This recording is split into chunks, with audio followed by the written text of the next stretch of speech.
We're back. Episode 9 of The Only Playbook. Happy Friday, everybody. Week 5 is officially underway. We had Thursday Night Football last night. We got a lot of football Sunday.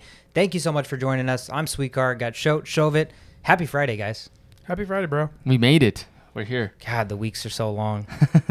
Such a struggle to get here, but this is what I look forward to every freaking week. I know. It's weird because we've waited, we had a 4-day or 3-day break, and I was like, something feels off. Like, shouldn't we be doing the podcast a lot sooner? Right? Yeah. So like we glad had we're here. So much more time on our hands in the middle part of this week because we recorded Monday and then waited till Friday. Exactly. Yeah, so it was a little bit of a longer stretch. I missed you guys. I missed football. Woo! Even though it was on my mind 24/7 because that's why we do this, right? So first things first, so glad you guys are joining in with us. Shout out to social media. Social media this past week was probably the best we've seen it thus far. So much engagement, Instagram, Twitter, the questions on Twitter, the injury updates.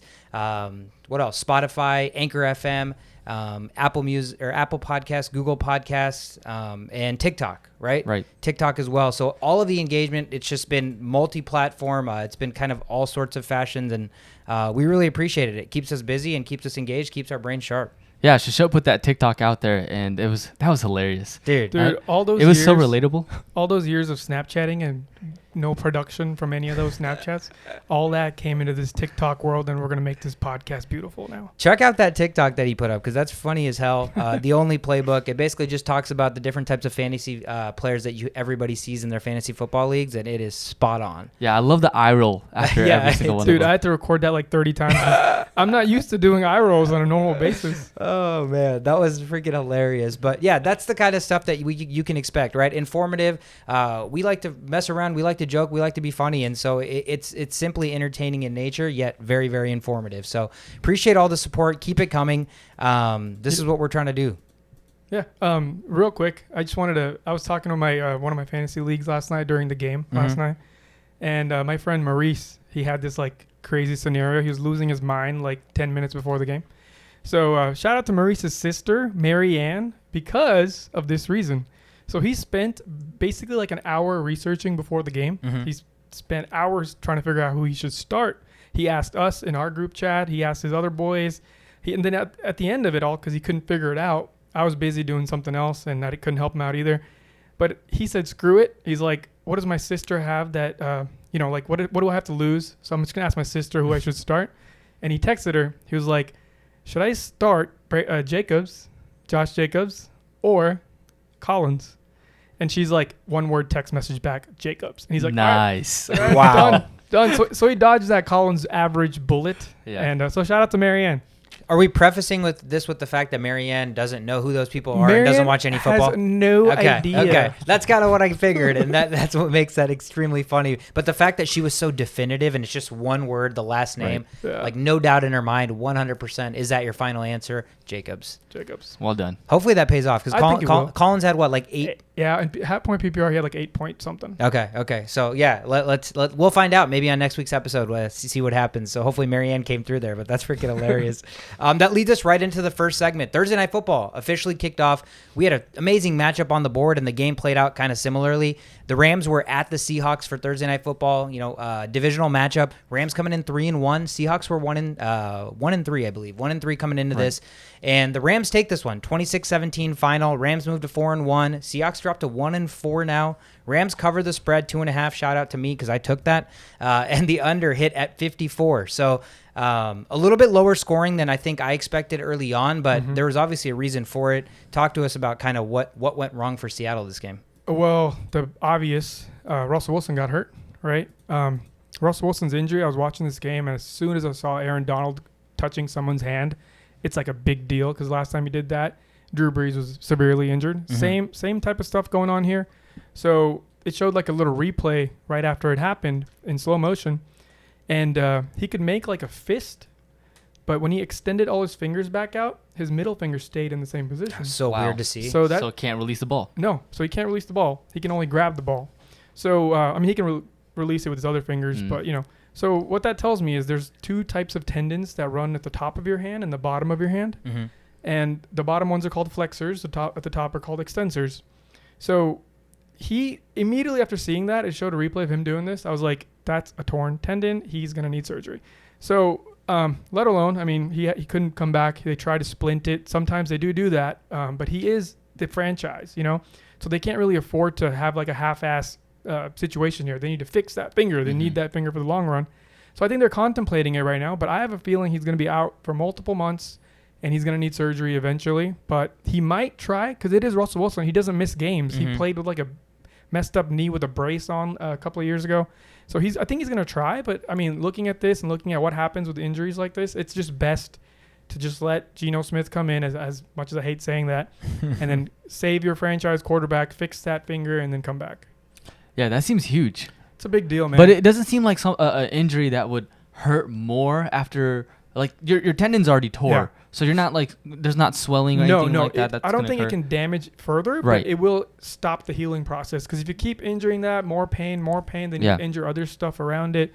So, I mean, if I was a Seahawks, decision makers, I would be like, nope, that guy, I could potentially trade him next year. All this stuff. I'm like, I am not putting him back out on the field. So basically what I'm gathering is you can't make the injury worse, right? I mean, depends. It's torn, right? I can't get the data on how much it's torn. Right, okay. It looks like it's torn enough where he can't extend his finger. So it's like mechanically, he can't do it. Right. His brain's telling him to do it, but he can't do it. It's a mechanism. It's a mechanical issue. Right. So if it's torn, it's gone, right? It's going to like retract back. You can't mess that up more. But now that it's torn, it's kind of like a dead finger hanging around. You could potentially injure that more. Yeah, in different ways. Different ways. Yeah. So then Geno Smith comes in and leads a 98-yard drive, right? Yeah. Which was kind of impressive to see Geno Smith. And it's funny because it's like, again, with this whole Adam Gase thing, like any player that former Jets goes to another team and looks pretty good. How many people had Geno Smith coming in and driving down 98 yards on their bingo card? Not I. Yeah.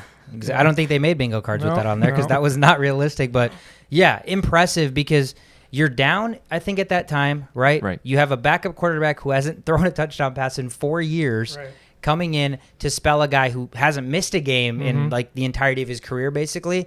And so you're just like, man, he's going to be rusty. He's on his own too. I was honestly expecting some sort of a turnover or safety because it made sense. And then little do you know it, he just marches right down the field and scores. And at that point, I'm like, man, momentum shifted. Maybe the Seahawks can pull this away, but it ended up being too tough. And it's a tall ask of, again, Geno Smith to just come in there and expect to... Against the Rams. Right, against not just anybody, a formidable defense like the Rams with the Aaron Donalds and the Jalen Ramseys to replicate Russ's success. So, again, impressive, but just completely falling a little bit short. And a lot of kind of what the Rams' success was built upon was your freaking guy, Robert Woods. Yes, dude. It felt so good to finally see Robert Woods getting those targets. And Cooper Kupp got his share of targets too. But looks like that breakfast connection didn't really work out this week. I mean, unless I know. We did tell Robert Woods to go have breakfast with them last time, and remember? He may listen to us. He must have listened to us. Wow. And we got you, Robert. And what's funny is they talked about it on the broadcast about how they had brought this entire thing up to all those guys. Stafford, Kupp, and Woods about how if Woods is getting frustrated about the fact that he's lacking in targets. And obviously Woods says no. Obviously Stafford and Kupp are going to say no. But I'm not going to lie. I'm pretty sure the fact that topic even got brought up, Stafford literally looked nowhere but Woods on like 90% of his dropbacks. Yeah. So I think there was an added emphasis to get Robert Woods the ball. Yeah. Well, Sean McVay, right, in the beginning of during this week was adamant on saying that Woods will start getting more touches. He wants to make him part of the offense, and it correlated on the field last night. It makes sense to do this, right? Now defenses have to wonder where the ball's going because if Cook had more targets again than Woods, it would make the next opponent a little bit easier to focus on Kupp. Yep. Because you're like, oh, God, there's one receiver to stop. But now, clearly, there is not just one receiver to stop. Right. Yeah, I think, I was always of the belief that it had nothing to do with Woods' talent, but just the fact that Kupp was getting, just the natural flow of the game. And every quarterback has their go-to guy, and Kupp just ended up becoming early. But, yeah, Woods, nice to see 12 catches on the field, 150 yards. You would have liked to see him get in the end zone with how hard he had to work, You always feel for those guys when they're catching every pass, getting all the yards, and they can't get in the end zone. But the running backs seem to do the end zoning for the Rams. Yeah, Sony Michel. And Henderson. In classic Sony Michel style, 37 yards and one touchdown.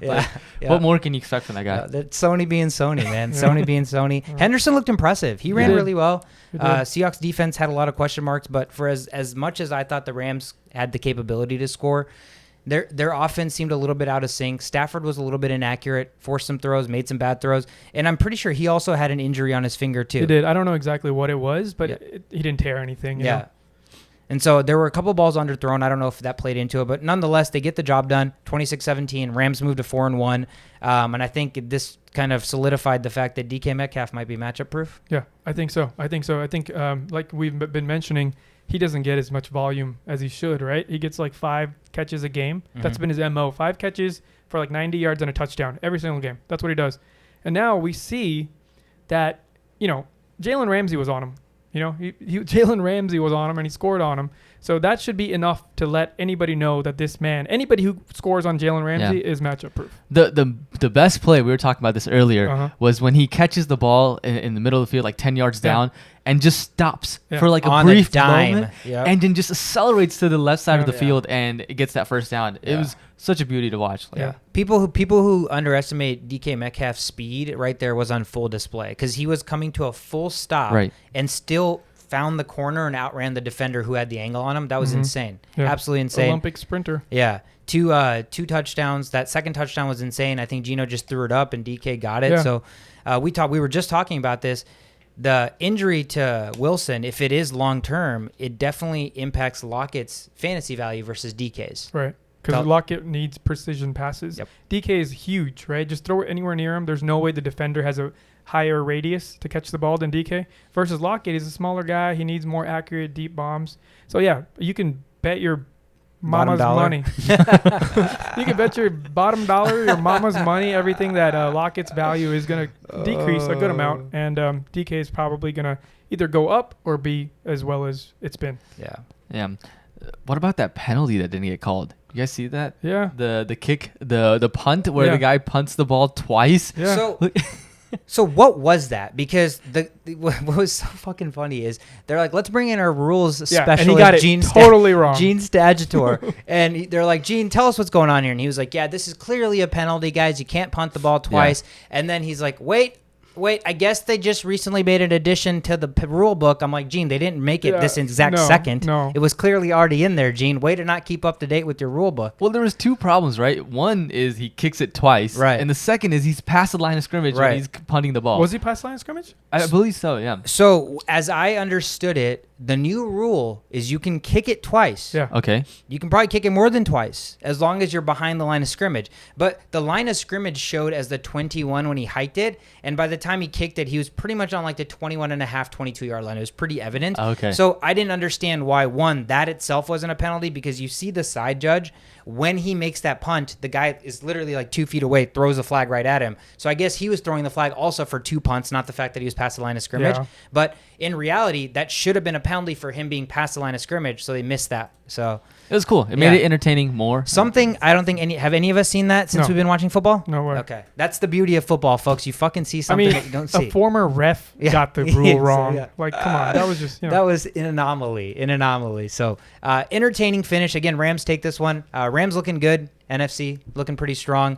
Seahawks really, really tough now, especially if Wilson's out long term. He's that entire team. Yeah, that's going to be. I would put him in. I would put the Seahawks in a coffin right now. Yeah, I think their season might almost be over at this point. So tough for Seahawks fan, but they've had their share of success, so they can screw it. Let's jump right into the one thing we want to talk about. Again, it's Friday. We have a bunch of games on Sunday. We talk about how we update injuries pretty much every episode we do a podcast. Shashowt's been going ham again on Twitter with all of the latest injury updates, but highlight some of the key ones right now that could have implications for Sunday. I just want to mention we now not only got some news before Schefter, but also before Rappaport. So, it's out there. Data's out there. What are you guys doing if you're not following our social medias, honestly? I don't know, man. I don't know. But here's the thing, okay? So, like I said, almost all the injuries updated that you need to see at this very moment is all on our Twitter page, so go check that out. At Only Playbook. Just Only Playbook. Only Playbook. The only thing it's Only Playbook on is on Twitter. Everything else is the Only Playbook. Okay, so I'm going to highlight some ones. We just mentioned the Russ injury in detail, so I'm going to skip that one. Kittle. Okay, I know a lot of people that were smart owners bought into the Twitter, the Kittle, stock dropping. They all bought into that, and they're, as they should. That's what you're supposed to do is get good players when they're down. But now there was already an injury last week, and he suffered another injury this past week. And when we were watching this game, I was looking at it, and I'm like, I was squeaming because that type of injury where your like legs stuck underneath and then you get forced to make that like range of motion even smaller, that just screams stretching tendons and stretching ligaments. And then, as predicted, Kittle was hobbling around the field for the rest of the game. He was totally useless. So I think they were just probably, using him as a decoy or blocking. I don't know, because it takes less strength to have to like push this way rather than do full sprints. Mm-hmm. So I don't know what the reason they were doing that was, but it looked terrible. Okay, so Kittle, as kind of guessed, he's doubtful this week. If he's playing, don't expect him to run, his typical 40-yard dash speed. But I think they're going to try to find a way to still use him. So that might be kind of a trap. I don't know if you have good tight ends like, there's some tight ends available that you could possibly play over him. So look into that. But if you don't, then, you're kind of going to have to start Kittle. Yeah, go ahead. I mean, I have Kittle on my team, and I traded for him. So as someone to start in front of instead of Kittle, I'm looking at maybe Knox. Yeah. For the Bills. Sure. I know it's going to be a high-scoring game there. Right. So. Right. Schultz maybe. Right. Yeah. Well, there's definitely a ton of options. What I was going to say with Kittle, like add on to your fact, is you're right. This could be a very, very trappy feel where if you have Kittle, you're forced to start him. But we know Kittle has been a fucking beast blocking. Mm-hmm. And so if he can't catch, if he can't quite run the routes, but if he's still good blocker, they're still going to use him. Yeah. And so you'll see him on the field, but he won't catch anything. Yeah. So this could be very, very trappy. You're going to have to check the injury report on Sunday morning to figure this one out because, there's going to be swelling. There's going to be all this kind of stuff going on. So this is not going to go away. Like, you're not going to hear, unless he's really in pain, he's going to be completely out. Mm-hmm. But there's no way they're going to think he's going to play all the way till Sunday. Either they're going to rule him out before Sunday or he's going to be game time decision. But there's no way they're going to be like, oh, he's totally good to go. Okay. Okay, so there's a bunch of injuries, but Julio Jones is out once again. A.J. Brown's season is officially underway. We mentioned last podcast a trade for him. So if you did that, congratulations. If you didn't do that, you missed out on that opportunity. Antonio Gibson reveals that he has a stress fracture in his shin. Dude, like, why is he revealing this to me and not their doctors? He's letting the doctors know. Like, that means they've talked about it behind the scenes and they know what's going on. They're just not telling us. So Antonio Brown basically just put the medical staff under the bus Gibson. there. Or sorry, Antonio Gibson just put the medical staff. Yeah, correct me every single time I do that because I'm like attached to my previous players. It happens, man. Yeah. So he's been playing through it. It's a stress fracture. Stress fractures just means there's a weaker point on the bone than other areas of the bone. So if he gets hit in that area, it's going to be not only painful, but there's a higher chance of the break increasing, right? So, now defenders are now like, oh my God, we should probably target that area. As shitty as that sounds, that's just the NFL. That's how things go. So, it's a little scary if you're a Gibson owner and if there's like some, non-believers in Saquon still out there, I would pull that trigger right now. And if you can somehow swindle Gibson and, like Brandon Cooks for an Eckler, if that guy's crazy enough. So yeah, think about this because injuries are so disheartening to your team. And if you want to win the season in the long run, you don't want a guy with a stress fracture just ready to fucking, freak out at any moment. So, it's unpredictable injury and I want no part of it, although I have a part of it. So I'm going to have to deal with this. But if you have the ability to trade him for somebody good, I would do that this week. But yeah, and then that's basically it. One other thing of note is Joe Mixon. He's now saying he's going to practice tomorrow to see, although he's been like limited all week. I think it's going to be Pirine and rookie running back scenario there. So if Pirine's still available in your league and you have players like Miles Sanders running around your starting lineup, I don't know why. You should probably pick him up just in case. But yeah, that's about it. Everything else is on our Twitter page. Yeah, again, we're 2 days away from Sunday's games kicking off, so I'm sure we'll have a slew of injuries come in late tomorrow. So, again, at @OnlyPlaybook at Twitter. That's our Twitter handle. So, give us a look there. Moving right along to the next segment, my favorite segment, Buy Stock, Sell Stock. I'm going to give you 2 teams, players that I'm buying, 2 teams or players that I'm selling. Let's start with my first buy. I am buying the Patriots defense this week. They are at Houston. They are at Davis Mills. Isn't that my defense going against you this week? Is that? I think so. You're starting you're starting Pat's defense at Houston? I believe so. Oh, well, so I'm buying into the hype that I'm probably going to lose to him then because the Pats defense should have a field day. Bill Belichick against rookie quarterbacks, and this is a rookie quarterback not named Lawrence, Wilson, Fields, Jones, right? This is the guy that got thrown in that nobody expected to be here, and he's on a roster that is just piss poor. Absolutely piss poor, right? Bill Belichick has a history of absolutely suffocating rookie quarterbacks. He's obviously the worst of the class in terms of people that have started and their expectations. And coming off a loss to the Pats, I'm sure Belichick and them are looking to get back on track. And then we look back at Belichick's week 2 history against another rookie quarterback, a better rookie quarterback in Zach Wilson. That defense had 16 fantasy points, 4 interceptions, and 4 sacks. Oh, Lord. So the writing is on the wall here that if you have the Pats D, they are an absolute must start. And if they're somehow still on a waiver wire or a free agency, you're picking them up and you're starting them over pretty much every defense this week. Matchup wise, this is on paper should be, I would say, 15 plus points. So I can expect you to score that against me, unfortunately, this week. But this is. Who are you starting on defense this week?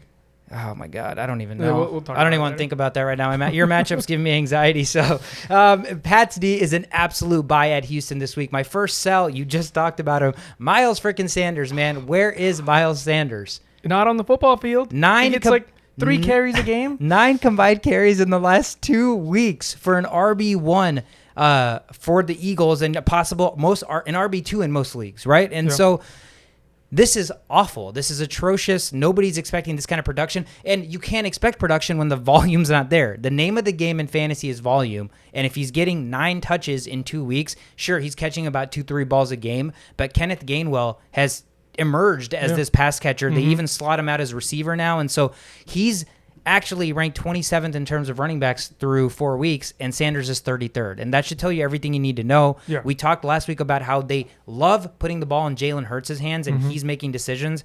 And as a young guy that's needing to prove himself, again, just simple plays like read options, I just feel like Hurts will have a tendency to keep that before handing that off. And all of those factors, considering the fact that they love stretching the ball with Devontae Smith now, it just spells disaster for Miles Sanders. And so this week he's against Carolina, that stout defense. And so matchup-wise, the lack of volume, they're just not involving him in the offense enough right now to even make him a viable fantasy starter. I mean, you just talked about if you have Samaje Perine is there and he's starting, he's going to get the bulk share over Joe Mixon. We've seen Joe Mixon's production just from volume. Samaje Perine's a better start than Miles Sanders this week. Yeah. I would agree. I think anybody is better start than Miles Sanders this week. He's been absolutely disgraceful. So, and go ahead. check this out. So one of my friends, Avocado, shout out to Avocado. She asked me a question on Instagram. She's like, I have Miles Sanders and Connor is available in free agency. James Conner. She was like, Cardinals. should I drop Miles Sanders to pick up Connor? I was like, is there anybody else available that you could potentially drop? Because Sanders is trash, but he's valuable trash. There's a difference. There's tiers to this trash. Right. You're not dropping him. You're just not starting him. No. So, good. Lucky for her, she had Logan Thomas sitting in the bench. He's in the IR. So, in tight ends are kind of hit or miss anyways. And she already has a better tight end than that. So, I was like, go ahead. Just drop Logan Thomas, add Connor, but keep Sanders. Just don't start him. Yep. So, that's the outlook for Sanders right now. Nobody has hope. He might be the highest drafted player with the least value for that money so far. Yeah. He's just been useless. Him or Myles Gaskin? Yeah, but Gaskin's definitely lower than him. No, Gaskin's ADP and Yeah, like much what lower. expectations were all way lower. Yeah. So, I mean, yeah, I would say that's not apples to apples, but I see where you're coming from. But yeah, I mean, where you drafted Sanders, you're expecting production. RB2 numbers. Yes, you're expecting RB2 numbers, and right now you're getting like borderline drop this guy numbers, but you just can't drop them because starting running backs are too valuable in fantasy football. You got to lock on to pretty much every single one that you can. So, yeah, for those reasons, I am selling Miles Sanders. Let's see if he can bounce back. Prove me wrong. You probably won't. My second buy of the week is going to be Dalton Schultz, tight end for the Dallas Cowboys. Some people may be surprised because you look at the game log in the last 2 weeks, he's absolutely wrecked it, but he is still only owned in 60% of leagues. There's still 40% of leagues where Dalton Schultz is a free agent, and he's the 4th ranked tight end right now. And based on the fact that he saw 8 targets last week, 7 targets the week before, all of a sudden we've seen the production from the receivers kind of decline and the tight end production go up because of the fact that they're running the ball, they're getting to utilize play action more. Zeke looks like himself again. The game script for the Cowboys is being a run-first team. That's what they were built on. So if they're going back to those ways, those play-action throws are all across the middle to Dalton Schultz. Yeah, exactly. And he is a red zone fiend, right? So the touchdowns can still be there. This isn't just an anomaly. And at this point, I mean, with everything that we're seeing with Schultz, I don't know how you're starting a tight end over Dalton Schultz unless his name is like Travis Kelce, Darren Waller, Mark Andrews, probably because you have to, but I can't think of another tight end. Yeah, that's basically it. Schultz he's proven himself to be a valuable red zone target. And the way the offense works, think about it like this, okay? So they're establishing the run, right? That's the goal for the Cowboys. Once you do that over and over, and you extend the field with your super fast wide receivers, that's why CeeDee Lamb's not getting the points, because he's running 30 yards down the field, whereas they're doing play actions and just catching the quick passes. They're just moving the ball methodically down the field. There's no need for CeeDee Lamb when Dalton Schultz is wide open down the middle, just beating most linebackers. So I think this is a great formula for a tight end. When you have a good offensive lineman that protects well, you have good running backs that can take a lot of the play action stress away from the route running, and you have really good receivers where the attention is on CeeDee Lamb and Cooper.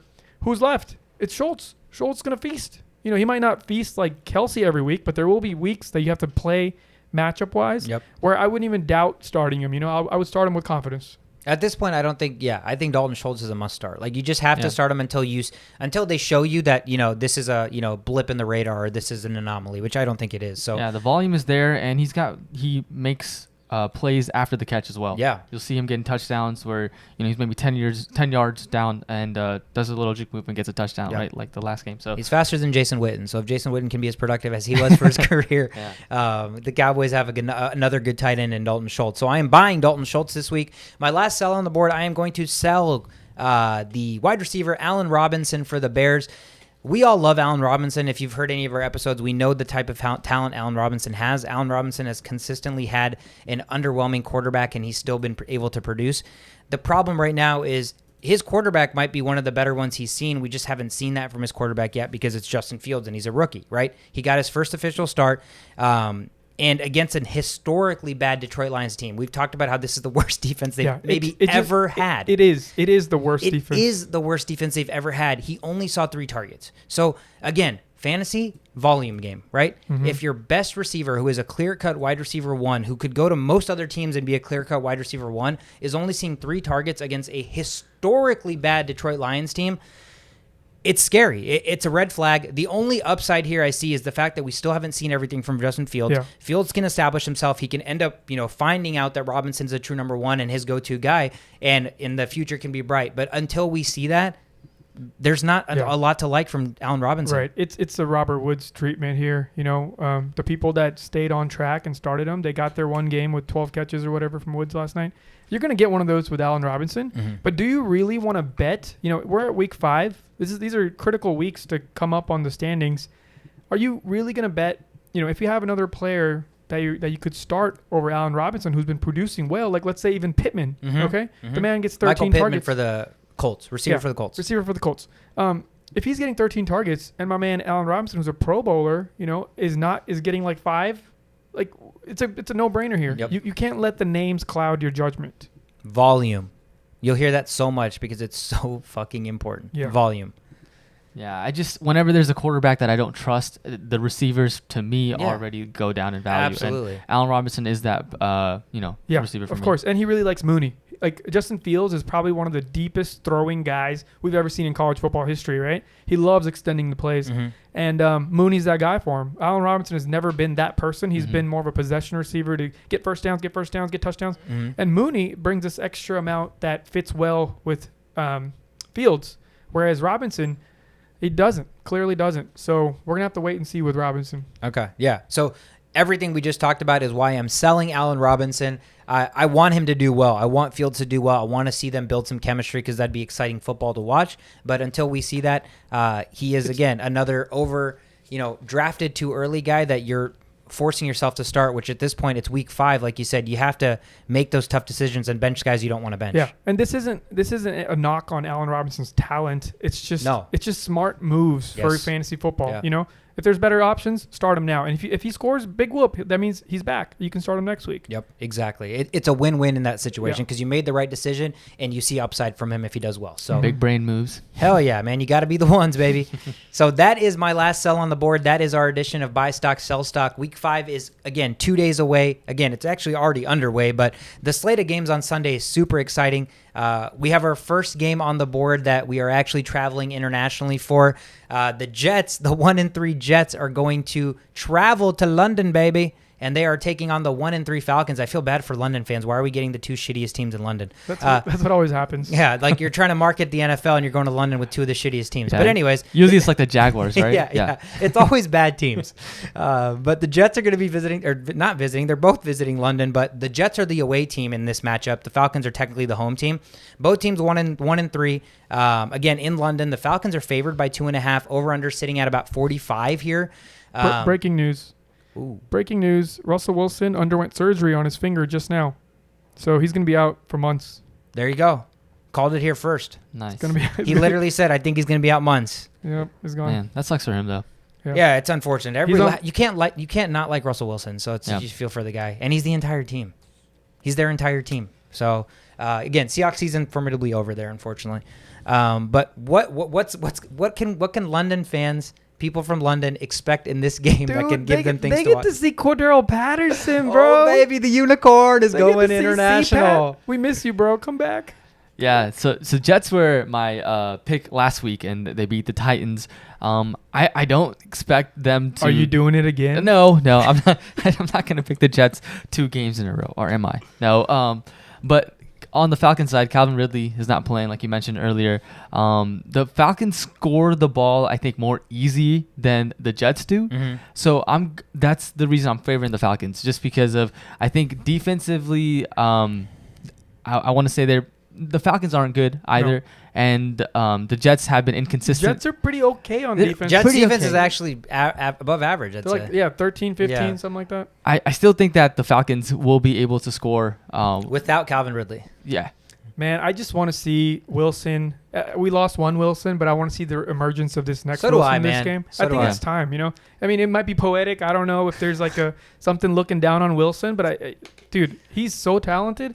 He's like a little snake, like a little mongoose. Dude. Mongoose. That's probably like a perfect word for him. He weaves through defenders, makes perfect passes. Like, and now he has all 3 of his wide receivers back for the first time. So if they can protect And him. Jameson Crowder. Yeah, I was just going to say, so when we talked about Jameson Crowder, you had mentioned slot receivers. Shout out to my buddy who I work with. His name is Isaiah. He actually pitched for Michigan. Oh, nice. He pitched at Michigan. He now works with me. He literally picked up Jameson Crowder because of our advice. He was like, I saw what you guys said about slot receivers, and I went and grabbed Jameson Crowder. So cool. That's freaking awesome. But exactly that. Zach Wilson, in the times that, obviously they're going to have their struggles, but he's made a handful of very, very big-time plays. Plays you don't see. Plays that half of the quarterbacks in the league are physically incapable of making, right? Physically incapable, right? And so because of that always bodes well for fans, third-party fans in London, right? You'll get some excitement. But for us who are rooting for Zach Wilson to be successful, because there's so much to like, because this is a guy you could see yourself watching for the next 10 years and being amazed by. And he's like 20 years old. Dude, the dude just makes everything look effortless. When he is in a groove or he's doing well, everything he does is nonchalant. You're just like, okay, the guy looks like he doesn't care, but it's because he's that freaking talented. Yeah. These Wilsons, man, they play very similar and they're very good. I got more breaking news, by the way. Another one. Yeah, so the surgery was more complicated than expected with the need of screws complicating matters. So, I mean, stay tuned. I don't know what else to say. It wasn't. Gosh, that's unfortunate. Didn't go well. Hoping Russell Wilson gets a speedy recovery there. Yeah. At least it's just the finger. At the end of the day, he's not like losing his knee. Right. Right. Yeah. No, that's a good way to look at it. But yeah, Falcons are favored by 2.5. Again, we expect to see points. These are 2 bad teams. Right. Jets defense, again, I think is a little bit above average. So for me personally, like I'm actually leaning towards the Jets this week. The Falcons have already shown that they have weapons that they refuse to use outside of Cordero Patterson. Mm-hmm. So taking away Ridley, even though they didn't use him, is one less player for the Jets defense to have to worry about. One more player that the Jets defense can put focus on Cordero Patterson for. So maybe this is the game we finally see Kyle Pitts being forced to manage some workload. If Kyle Pitts doesn't do well this game, he's done. Yeah. When is he going to do well? I don't get it. So check this out, okay? So there's a lot of things to like on the Jets side here. Mm-hmm. On the Falcons have allowed 32 points per game this season, which is the most in the NFL. Mm-hmm.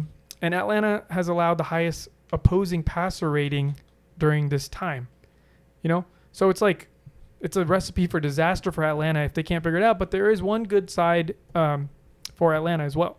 Matt Ryan's passer rating has increased each week this season, so he's kind of getting steady it together. progression. I think they're trying to figure out. I mean, at the end of the day, this offense is basically still Cordell Patterson as of now, Right? and I don't know how long that can last. You know, It's unheard of. Yeah, I don't get it. I don't think anybody can explain to you what's going on right now. So for that reason, I'm not. You know, you gotta you're gonna regress to the mean eventually. They're gonna people start figuring. These are NFL defenses. They will figure it out. So you're gonna need to see other people step up. Mm-hmm. Kyle Pitts has to step up. This is it. If you're going to play Kyle Pitts 1 week this season, I would put all my money on this game. Yep. Yeah, absolutely. I think the Jets are going to upset them. I expect a big game from Zach Wilson. I want to see a big game, so maybe it's my emotions making those decisions, but I'm going to take the Jets on this one. So yeah, should be exciting in London. Hopefully the folks in London get a show and bring some more money to the NFL. I guess. God, we have to wake up at 8:30. Yeah, it's a fun Sunday, isn't it? Yeah, we get Sunday. football earlier than we typically get. You can't. That's getting me super excited. Sipping tea and watching football. Shout out to Harry Potter because he's from London. In London, baby. It reminds me of freaking Friends, the episode of Friends when they go to London. Yeah. And there's so many London references, like the most generic like city. the bridge. Yeah, Big yeah, Ben. exactly. Moving right along to the Packers, we have the Packers who are at 3-1. They're traveling to the Cincinnati Bengals, who are also a surprising 3-1 to start the season. Packers are favored by only 3, just a field goal here, over under 51. 2 3-1 teams. Bengals a surprise. Packers pretty much kind of expect. What do we expect here? Are the Bengals going to move to 4-1, or are the Packers going to keep rolling? You wanna share your Oh yeah, so I'm in a pick'em league Mm-hmm. where I have to pick the confidence levels of all 16 games, Mm-hmm. and me and my girlfriend, shout out to my girlfriend, I asked her, I went through every single game, and I asked her to pick the teams, and it's crazy because she basically picked almost all the teams that I already had picked, except for the Packers and the Bengals. So I had picked. I picked the Bengals. Okay. And I asked her, so Packers and Bengals, similar to the situation with Marianne. Shout out to Marianne again. And without a doubt, she said Packers. And I looked at that and I was like, yeah, what am I doing picking the Bengals? Definitely gonna pick the Packers. So shout out to Zelina. Thank you for steering you straight. Steering me straight there. Yeah, I do think at first, looking at this, Cincinnati Bengals, stats wise, they're allowed the 7th fewest yards this year. However, I think that the Packers offense is rolling, and Aaron Rodgers will continue doing Aaron Rodgers things this week, and should be able to come out on top against the Bengals. Here's a perfect storm that favors fantasy purposes, favors the Bengals wide receivers. Mm-hmm. So you know how this is gonna be a pass heavy game script, so they need to keep up with the Packers, right? Number 1. Number 2, Joe Mixon's out for this game. Number 3, Jair Alexander's also out for the game. That's right. One of the top 3 cornerbacks in the league, arguably. T. Higgins is back in the lineup, right? And Joe Burrow is coming off of a big game. So it's like, do they not want to ride that Joe Burrow energy that they've been riding? And it's what better way to do it than against a high-powered Packers offense? So I think it's going to be a pretty good game. Packers also picked up middle linebacker Jalen Smith, who got released by the Cowboys. He's been piss poor this year, so I get why they released him. But the Packers... I was talking to another buddy of mine, my friend Jared from Nebraska. Shout out to Jared. He's a huge Packers fan. He was telling me that A.J. Hawk could come back right now and start at middle linebacker for the Packers. That's how bad their linebacking core is. So he's excited about Jalen Smith, which is on the flip side, we see all these Cowboys fans who are relieved that they released Jalen Smith, right? So one man's trash could become another man's treasure. We'll find out, I guess. But Packers needing a bunch of linebacker help. I don't know. Again, on paper, the names, you think the Packers should win this game, but the Bengals have been no pushover. Their offense is kind of freaking good. Yeah, it is. The offensive line has been holding up a lot better than I think we expected early season. And so with those weapons, with the lack of depth that the defense has on the Packers side, I don't know. I kind of smell a little bit of an upset. Yeah, I mean, I hope there's an upset because I'm a Vikings fan. But the problem here is it's going to be a shootout. That's what I'm expecting is shootout. And I never bet against Aaron Rodgers during a shootout. It's too hard to. So it's just like I'm going to stay away from this one. Yeah. It should. I'm expecting a lot of points. If anything, the over/under at 51 looks kind of appealing. Might ride that over a little bit, but let's see which team can make it to 4-1 here and come out, really, really hot early season on. Speaking of teams that are not really hot early season on, the 0-4 Detroit Lions are traveling to our 1-3 Minnesota Vikings. Vikings are a minus 10-point favorite here. 10-point favorite here. The 1-3 Vikings over/under sitting at 50. I feel like you guys already know what my opinion of this game is going to be. So let's start with somebody who's not a Vikings fan. Shashowt, talk to us. Yeah, so, I'm looking at this game, and I'm seeing the matchups that Thielen and Jefferson have, and they should have better games than they did against the Cleveland Browns. Like, you guys aren't going against Jadeveon Clowney. You don't have Myles Garrett running at you. So the Vikings, Cousins was sacked 2 times, hit 10 times last game, right? So it's a struggle trying to get your offense rolling when you have guys running at you and not able to even throw the ball. Right. So I think that the Vikings should definitely seal the deal here. 0-4 Lions have made games competitive. So there is that their method of being competitive has not been pass rush, and that is our weakest. That might be our only weak link, honestly, is pass rush and some cornerback action. So if we can remove one of those problems and just have to focus on one problem, I mean, that's why we're -10. Like, this should be an easy win. Here's some stats to prove that too. So Dalvin Cook has averaged 106 rushing yards per game in 6 career games against the Lions, which is most by any player versus Detroit since 1970. And we're like, it's just, we play such similar style of heartbreaking losses. It's just like it's like Lions, Vikings, and Chargers. That's the list right there. That's how it ends on the biggest heartbreaks that teams receive. So, for that reason, being a divisional matchup, I always say anything goes in divisional matchups. But there's nothing, not one part of me is saying the Lions will outright win this game. But there are very many reasons the Vikings could outright win this game. Yeah, absolutely. I mean, there's no reason the Vikings shouldn't win this game easily. The Lions have looked absolutely bad. They have no weapons, so their receiving core, I mean, they do have weapons, but their receiving core is lackluster, so that negates our secondary weakness, right? Their running backs are kind of their big deal, and Hawkinson is their big deal, and Hawkinson's questionable. He's injured, yeah. He might not even play. And so if we can limit the running backs, in no world do I believe Jared Goff can beat my team. Jared Goff can beat any team by himself. I don't believe that. And so the Vikings should come in here and absolutely win this game. The Vikings are coming off losses, so they have to win this game. It's a must win. If the Vikings lose this game at home against an 0-4 Lions team in which they're favored by 10 points, I believe that Mike Zimmer will be either on the hot seat or probably fired. Yeah. So they're going to be traveling to the Panthers next week, so they have to win this game. They have a bye after that Panthers game, and so the Vikings need to be looking at trying to get to 3-3 before the bye because there's a gauntlet of a schedule after that. But if anything short of 3-3 getting into the bye, and that includes losing to the Lions, I mean, where do you go from there? At that point, I'm probably sitting here talking about the mock drafts for 2022. Yeah. So the Vikings should win this game. 10 is a lot. Again, divisional matchup. There's a part of me that thinks this could be closer than 10 points, but there's no part of me that thinks the Vikings should not win this game. Yeah. So there's going to be one thing I'm going to be focusing on this game, and basically one thing only, because if we fix this one problem, we win. And if I actually dropped some in my IDP league where we can only start 3 players, everybody picks linebackers. I actually started Danielle Hunter this week because Sewell is also injured, their first-round draft pick. And I think they also have some injuries on the offensive line, and Hawkinson's injured, who is primarily helping out the Danielle Hunter side of the field. So if all these guys are hurt, and we have probably the second best defensive end in football, this should be a monster game. We should be pressuring Goff like there's no tomorrow, and they should be getting a lot of dump offs to the running backs, which does not equal success because of our offensive side. If we don't get pressured, we're going to put up 30 points. That's just book it. If we don't get pressured, 30 points is done. So I don't think the Lions are going to score 30 points. Yeah. Yeah. Another thing is, so something to watch as far as this game goes before it starts. Dalvin Cook, questionable to play, and I'm not sure if he practiced today or not, but he's been out there. He's been out there, but he's like doing limited practice on the side. Yeah. But here's the thing: you can replace Dalvin Cook with Madison. It's like they run the same. I don't think we need Cook. I think we should bench Cook for this game. Actually, I agree. When you're favored by 10, I mean, if you need Dalvin Cook to beat an 0-4 Lions team in which you're favored by 10 points, then you don't deserve to win. Then get in the coffin with the Seattle Seahawks. Exactly. So Cook should rest, but from a fantasy standpoint, if you have Cook, hopefully you have Madison to just kind of plug and play.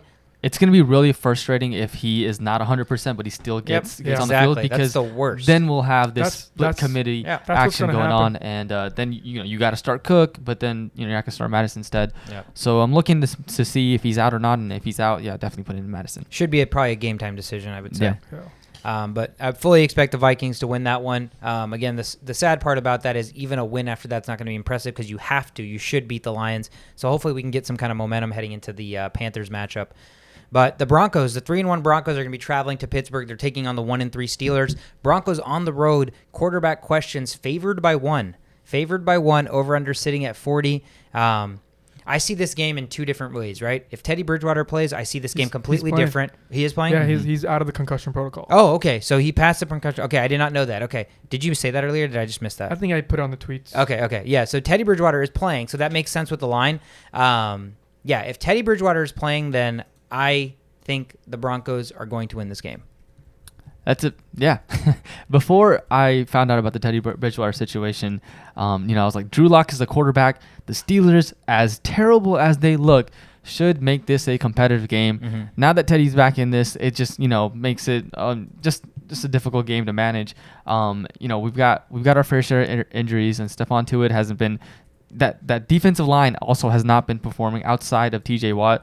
So I'm nervous about this game. I don't think that the Steelers they have a lot of questions as far as play calling goes that they need to address. Big Ben needs some help from that offensive line. Until we get that sorted out, I mean, it's not looking good. Here's the two big stats for their running game and their passing game. Mm-hmm. So for the running game, the Broncos haven't allowed a 60-yard rusher this season so far. Wow. And it's not like Pittsburgh's averaging 55.3 rushing yards. That's below what Denver's allowing. So that's a recipe for disaster if you want to run the ball there. Mm-hmm. And Big Ben has fewer than 2 touchdown passes in 4 straight games. You got to win games. You got to throw touchdown passes. You got to either run the ball past 50 yards, or you got to get more than 2 touchdowns, or at least 2 touchdown passes. If you can't do either, what are you doing? You just got to get creative, man. They have to figure out a way to make things work. If it doesn't work, they need a change. Yeah, they can't keep running the same shit out there and expecting different results. That's not going to happen. So the Broncos' defense is good. Yes, they played the Ravens week 4. That was their toughest test so far. And I still thought their defense played pretty well against the Ravens, who only put up 23 points. And so that Steelers offense has looked absolutely abysmal. So I don't know. Again, if that defense holds up, Teddy's the kind of guy that's not going to try to make too many mistakes, force too many things. And so the only way the Steelers, I think, have a shot is if the Steelers get short fields, right? Yeah. If their Steelers defense can force ways to get short fields where they don't have to drive too far, move the ball too far down the field, that's, I think, their only way they're going to win. I guess the one caveat, it's in Pittsburgh, so you always have some home field advantage. But -1, since Teddy's playing, I'm rolling Broncos. Yeah. That's definitely the safe pick. Yeah. I mean, for fantasy purposes, you're going to start Harris no matter what. Yep. But I think Juju is not going to be anywhere near my starting lineup this game. Yeah. Yeah. Deontay probably. Yeah, Deontay for sure. Tim Patrick also, for now that Sutton's out, Judy's out, should see wide receiver 1 targets this week. So yeah, I can just and the other way I can see this unfolding is because of the receiver injuries. Can the Broncos just run the ball? Yeah. They just run the ball, control the clock, and if the Steelers can't stop it, the Broncos are just protecting the football, keeping it away from the Steelers. And classic Denver game. Yep, exactly. And their defense holds out. So we'll see. I want to see more from the Steelers. I don't want the Steelers to just keep looking the same way they've been looking. I almost think that this is a trial run for Matt Canada, the offense coordinator. He's a rookie coordinator. And I just wonder if he's just out there seeing what works. He's very limited in what Big Ben can do. Right. So he's having to make these plays specifically for Big Ben. Yeah. I mean, if we had a different quarterback out there, maybe a running quarterback, like we were hoping Dwayne Haskins could be that guy, and he's not as accurate enough. So this could be one of those seasons where we're just trying things out, see what happens, and then next year we recoup, or until Big Ben is gone. Yeah, unfortunately. I'd like if that's the case, then I'd like to see them maybe run like Wildcats, run plays where Big Ben is not the guy touching the ball and having to force the ball, and so there's ways they can try to get it done. If I have to sit there and watch another game where Big Ben is doing what Big Ben's done the last 4 weeks, then at that point you start questioning Mike Tomlin. Why are you not wondering why changes aren't being made? You're the head coach, so. Again, I want to see the change because it's almost hard watching Big Ben play the way he's playing because that's not the Big Ben we've seen for over a decade now. Mm-hmm. So let's see what happens there. The Dolphins, the 1-3 Dolphins, really, really struggling. They're traveling to Tampa. It's not going to get any easier against the 3-1 Bucs. Bucs again are favored by 10 points, over under at 48. Just seems like another kind of recipe for disaster for Dolphins who have nothing really going for them right now. Is there a way that they can pull off an upset against Tampa Bay? Oh, man. Miami has pulled off upsets when Brady was at Patriots? At the Patriots. I don't believe that this Miami Dolphins team is that same team that they had Fitzpatrick then when that was the case against the Tampa Bay Buccaneers. I'm sure Tom Brady wants a bounce back game. He didn't have that great of a game as far as fantasy or stats are concerned. So I'm fully expecting them to come back strong, and I don't see a way the Miami Dolphins come out on top on this. So you asked if there is any way. Here's me investigating. Okay, so Tampa Bay has allowed 70% completion percentage and 275 pass yards and 2 or more passing touchdowns to each quarterback they've faced so far. That's terrible. Yeah, that's nuts. So maybe they can attack. Maybe this is a big Waddle game. Maybe Waddle gets like 15 targets. And Miami also likes to blitz a lot. They blitzed on over 40% of their dropbacks this season, which is the highest in the NFL. So they blitz a lot. The problem here is Tom Brady's been pressured on maybe 13.6% of blitzes this season. So even when you're blitzing, you're not putting any pressure on him. You're not getting to him. And then when you don't get to him while you're blitzing and he has like 5 all-stars, you lose the game. You're screwed. You lose the game. It's literally the difference between a touchdown right there. So I don't know, man. The only way Tom Brady loses this game is if their defense plays really, really poor. Yeah, you can't imagine a world in which the Bucs aren't putting up points, but you can imagine a world where the Bucs, whose defense is super shaky right now, and I think Carlton Davis is now out, so that secondary is just like absolutely like a bunch of no-name backups that don't have any experience. If Jacoby Brissett can find Waddle and Parker, and they can, they have receivers to get the job done. Parker's a little injured. He's game time decision. Is he still game time? Yeah. Okay. So, yeah, Waddle should see targets just for the fact that there's nobody else. Gesicki might get involved here. Yeah. Gesicki could look viable, but I don't know. The Dolphins should be able to put up points with the Bucs, but they just don't have the firepower to keep up. Yeah. Like one stalled drive for the Dolphins, and you're like, that's the game. Yeah, pretty much. Yeah, so it's tough. It seems very lopsided. You always hope for a good game, but I think the Bucs will take that one. The Saints are 2-2. The Saints are traveling to the Washington Football Team, who are also 2-2. Saints are coming in at 2-point favorites, and the over/under sitting at 44. What are we seeing here? Because over/under seems kind of low with the fact that we know how bad Washington's defense has been. But on the flip side, the Saints defense is pretty good. Yeah. Saints offense is pretty bad too. Yep. Saints offense has only had 14 big plays, which is considered runs of 10 yards or receptions of 20 yards. They only have 14 of those all year, and that's the lowest in the NFL.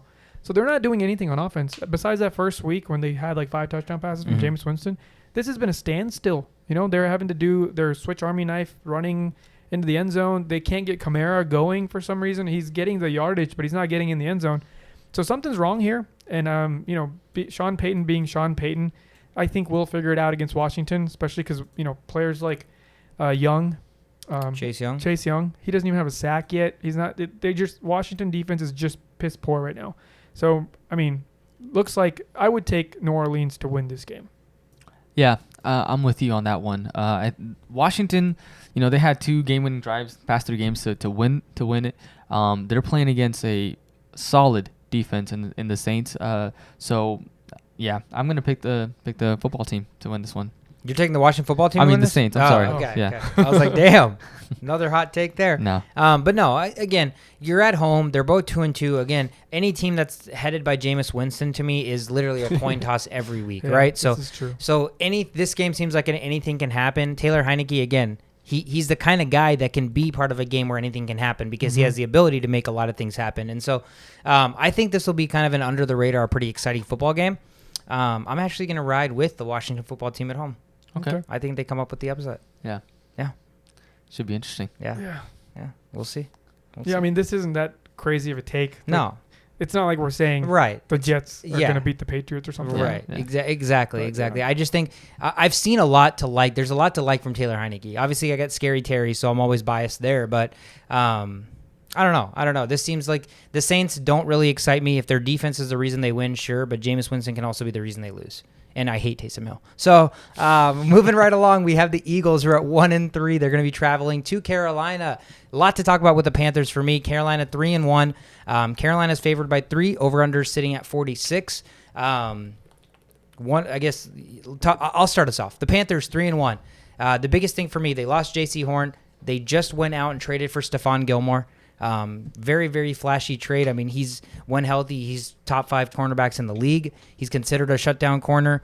And so I think that's a big, big get for the defense that's already been pretty stout so far this year. They also got C.J. Henderson, the other cornerback. They just traded for him, too. So they also traded for another cornerback. So they're solidifying areas. They're making moves. They're 3-1, and they're not just resting on their laurels, right? They're trying to take advantage of the fact that they started the season with the softer schedule and took advantage of it. Yeah, and so must be nice. Yeah, exactly. It must be nice. But the Eagles' offense has a lot to like. Talk to us about your boy Jalen Hurts. I mean, Jalen Hurts, as far as fantasy is considered, is a no-brain start. I started him the last 2 weeks over players like Russell Wilson. So I have full faith in production from Hurts. I have full faith in production from Devonta Smith, and I'm sure Rieger's going to take advantage of that if Devonta Smith's taking all the stress away from him.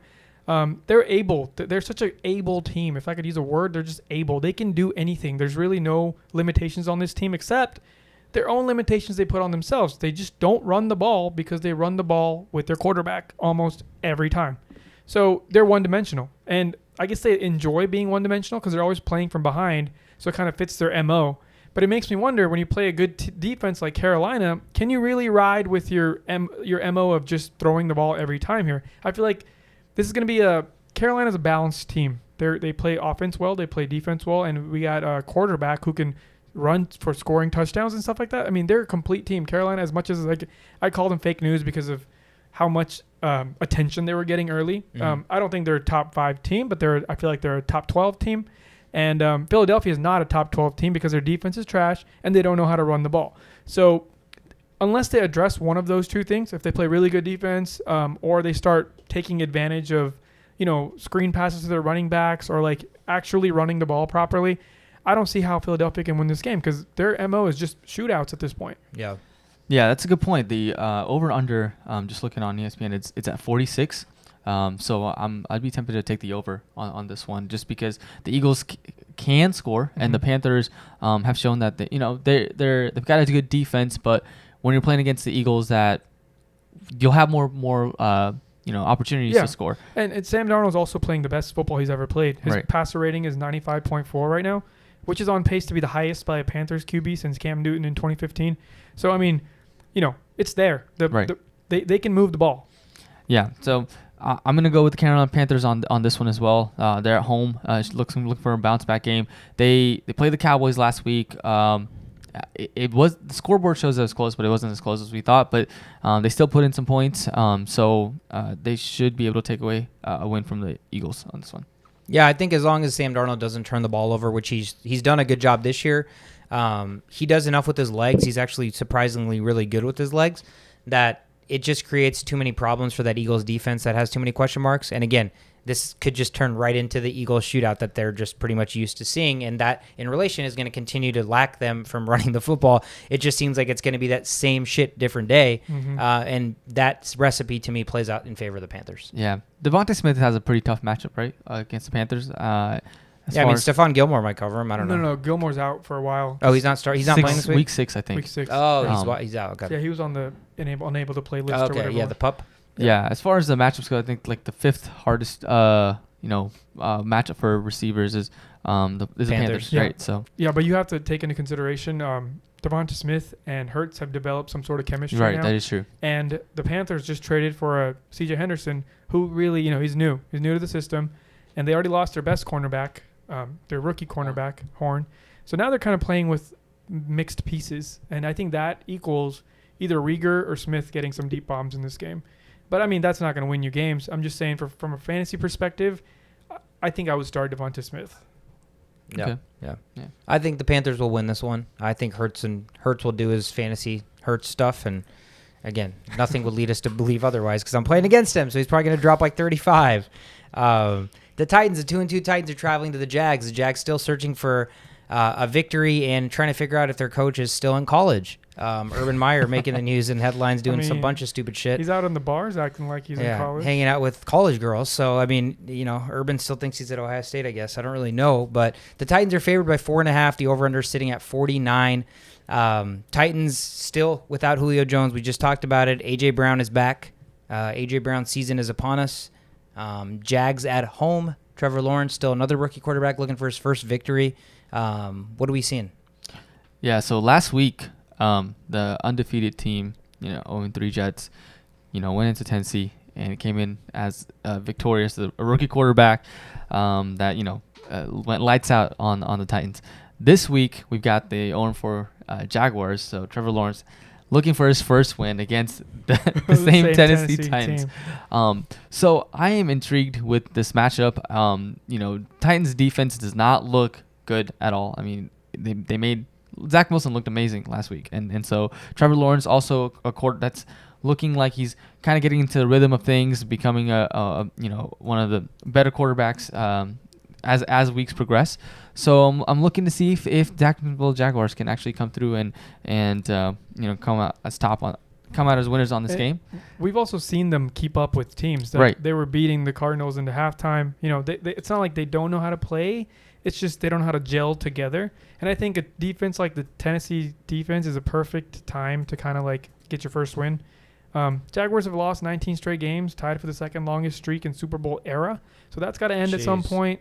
Derrick Henry's going to be amazing. The Jags found a recipe, or found something that works that they weren't doing early on, and that was giving James Robinson the football. Yeah. So if the Jags want a chance to win this game, give James Robinson the football. Yeah. Control the clock. Keep Derrick Henry off the field. Oh, that's a big one. Yeah, keep Derrick Henry. Well, no. Control Derrick Henry. Oh, no, you don't have to control Derrick Henry. You just have to keep him off the field. And how Yeah. you do that is you control the clock. Yeah. You do exactly what the Titans do, but you do it to them. Yeah. And you have the capability because the Titans' defense isn't that good. So Nope.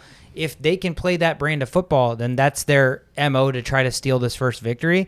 The Titans are too good, or they came into the season too good in my eyes to drop a game to the Jaguars. So if they can just play Titan football, Derrick Henry and A.J. Brown's back, there's no reason they shouldn't beat the Jags. Yeah. But the Titans have been doing weird shit this year. Yeah, their defense they're is just underperforming. completely porous. Mhm. Like every game, there's just some cornerback is getting deep somewhere. It's just, I thought our cornerback situation was bad, but I guess that's just one player just destroying our whole system. Mm-hmm. But this Tennessee secondary, pretty much everybody's bad. I don't know who. I have a feeling. I wouldn't be surprised if rookie Meister here throws 3 touchdowns this game. It's a very much possibility. Yeah. And I don't know. This game's close, but just for Tennessee's sake, I hope they win this game because it would be really embarrassing to come into the season as the number 1 offense, greatest offense of all time, and then lose to the Jaguars and the Jets. Yep. Yeah. That's not something you want on your resume. Yeah, this is looking like probably one of the worst divisions, AFC South. Oh yeah. Yeah, Tennessee, Houston, Indianapolis, Jacksonville. Yeah. Oh yeah. That's pretty bad. And if the Titans can't find a way to win that division, then they don't belong in the playoffs anyways. Yeah. They're favored by 4.5. I almost feel like that's a little trappy. I could see the Jags.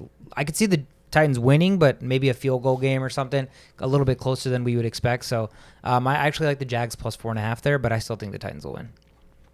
The Pats, the New England Patriots, coming off that gritty loss to Tom Brady and the Bucs, they are now traveling to Houston, looking to bounce back and beat the 1-3 Texans.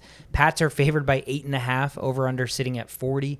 I talked about how I love the Pats defense this week, and that's probably the exact recipe why they're favored so heavily and why I expect them to just handily win this game.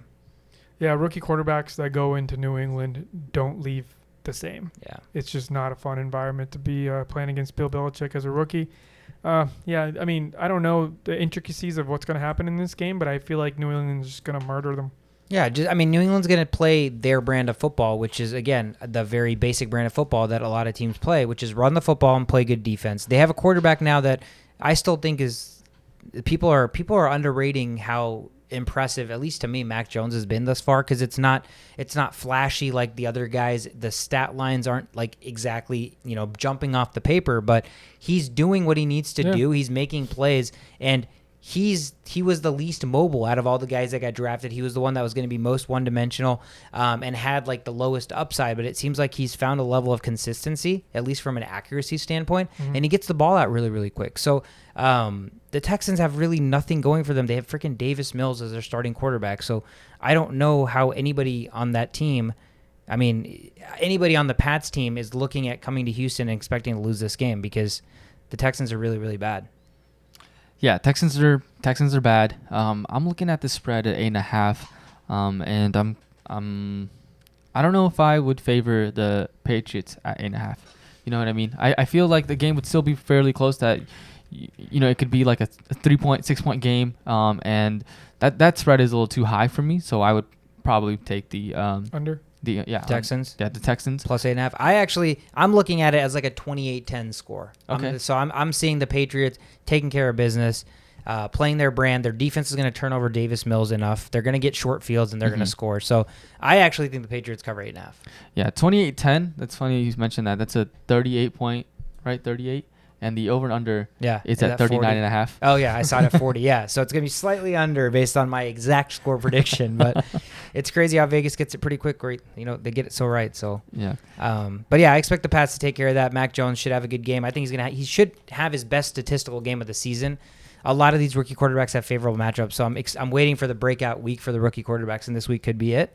Yep. The Bears, another rookie quarterback, Justin Fields, is going to be traveling. He's got a tough matchup. He's going to be in Vegas taking on the 3-1 Raiders. Raiders are favored at home by 5.5. Over/under is 45. We've talked a little bit about the Bears because we talked about selling Allen Robinson this week. We still need to see more from that offense, more from Fields to prove to us that they can play against formidable defenses and not the Detroit Lions. And the Raiders played a good game against the Chargers, finally took their first loss. They're coming back home looking for a bounce back. So what's to like? Yeah, I mean, what's to not like as far as the quarterback situation goes, and it's Justin Fields. You haven't seen anything that makes you go, okay, this guy is a sure start that you can count on. Hasn't had that game yet. And the Raiders, I'm not sure if this is going to be that game where you see Justin Fields having a bounce back game. As far as the Raiders go, I can see Ruggs potentially having a good game on this one. I don't know if I start him, but could definitely exploit that defense maybe. But yeah, I think the Raiders come out on top on this one. Yeah, I mean, the thing that I always just come back to is the Chicago defense is not that easy. It's just not that easy to just whoop. They suck. Yep. Chicago as a team is. Like, they can't move the ball, a lot of things, but their defense is just there's too many big names on there, and there's just too much evidence pointing towards them being on the better side than the worse side. So I think the Raiders actually struggle a little bit. That's what I'm thinking. Who knows? I don't even know. Is Josh Jacobs full go this week? Yeah, I think so. His injury designation was removed. So okay, yeah. I mean, the Raiders will do Raiders things. I feel like they're the Vikings of the AFC. It's just hard to predict. They're good on offense. Defense comes, defense goes. But I don't think Chicago's offense, this might be the week we see some Fields doing some field stuff. And if it's not that, after losing Montgomery with Damian Williams, he's a pretty good running back. He's a must start on everybody's fantasy league because at the value you get him. Yep. But if they don't get moving early, the Raiders can easily put them away quickly. Yeah, Damian Williams' last 5 games, I think, was 2019, and it was 20-plus points. When he came in. The Chiefs, right? Chiefs, right? Yeah. Spell, yeah. Yeah. So, looking good. He's capable. He's definitely capable. Raiders at home again. Vegas. That stadium's been rocking this year since they moved to Vegas, and the Raiders have a weird moxie about them ever since they've been in Vegas versus Oakland. I just feel like Oakland Raiders are just kind of whatever in the last decade that we've seen them. And now they're in Vegas, and all of a sudden it just feels kind of like a different environment, at least to me, and even just watching it on the field.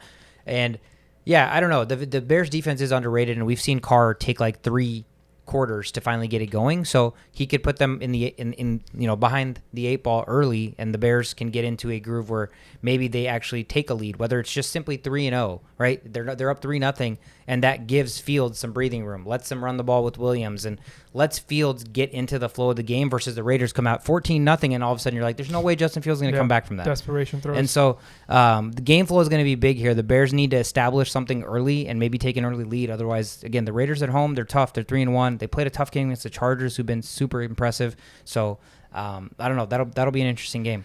Yeah. Something to note: Trayvon Mullen is out for the Raiders. Okay.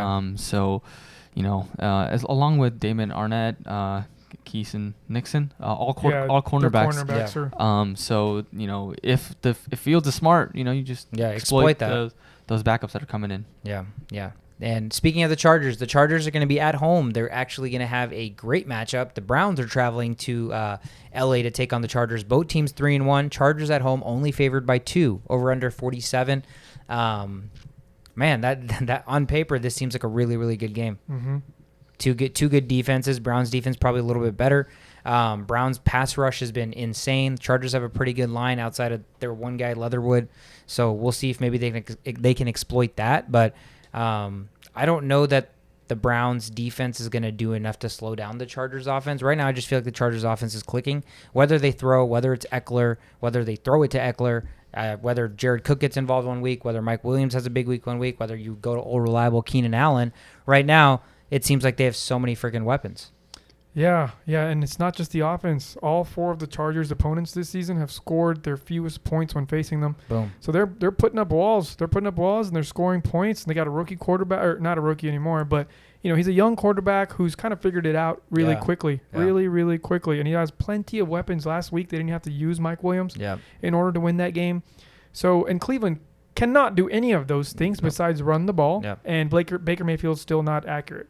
So, I mean, if the Chargers take the lead here, they're going home with the win.